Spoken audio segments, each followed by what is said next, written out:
내가 내 손을 애굽 위에 펴서 이스라엘 자손을 그 땅에서 인도하여 낼 때에야 애굽 사람이 나를 여호와인 줄 알리라 하시매 모세와 아론이 여호와께서 자기들에게 명령하신 대로 행하였더라. 아멘. 어제까지 출애굽기 6장의 말씀을 나누었어요. 오늘은 출애굽기 7장의 말씀인데요. 출애굽기 7장부터는 이스라엘 백성들을 구원하기 위한 10가지 기적들이 시작이 됩니다. 모세와 아론은 바로왕 앞에 가서 담대하게 하나님의 말씀을 전하죠. 물론 바로왕은 코웃음 치며 비웃습니다. 그래도 담대하게 하나님의 백성을 보내지 않으면 재앙이 있을 것이라고 선포합니다. 그리고 그대로 이루어집니다. 사실 모세가 실제로 하나님의 말씀 앞에 철저하게 순종하게 되는 시점이 이 출애굽기 7장부터입니다.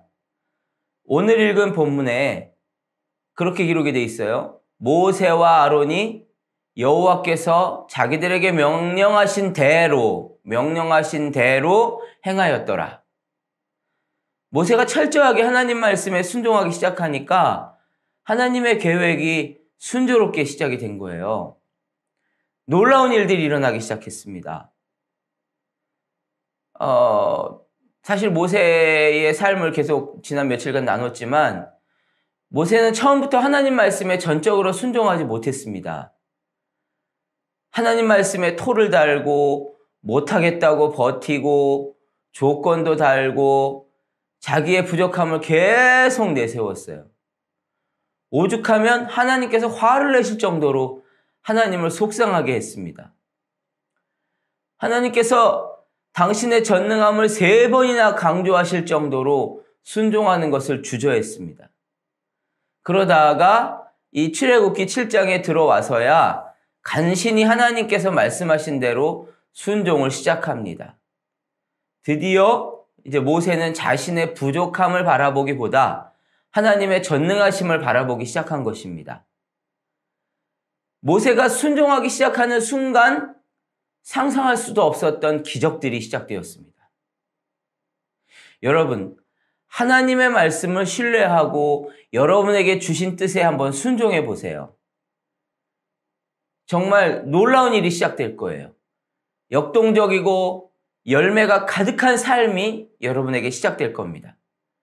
승리의 환호로 가득한 삶이 여러분에게 시작될 거예요. 아브라함이 처음에 부르심을 받았을 때 성경에 그렇게 표현해요. 그는 순종해서 장래의 유업을 받을 땅으로 전진해 나아갔다.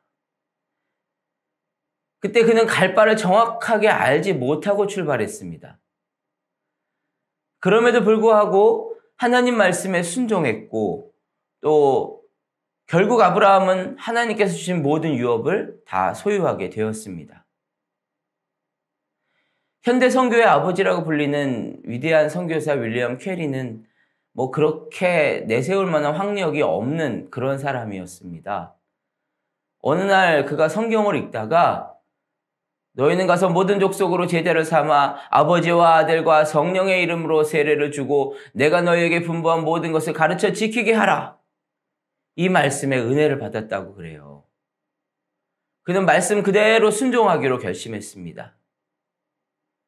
작은 능력을 가졌지만 뒤돌아보지 않고 즉시 순종을 했습니다.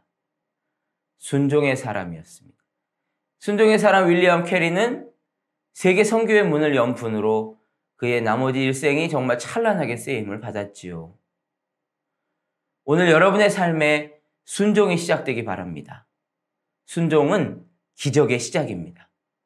놀라운 기적이 나타나기를 예수님의 이름으로 축복합니다. 잠시 기도하겠습니다. 하나님, 모세가 하나님의 말씀에 전적으로 순종하기 시작했을 때에 하나님의 계획이 시작되었습니다.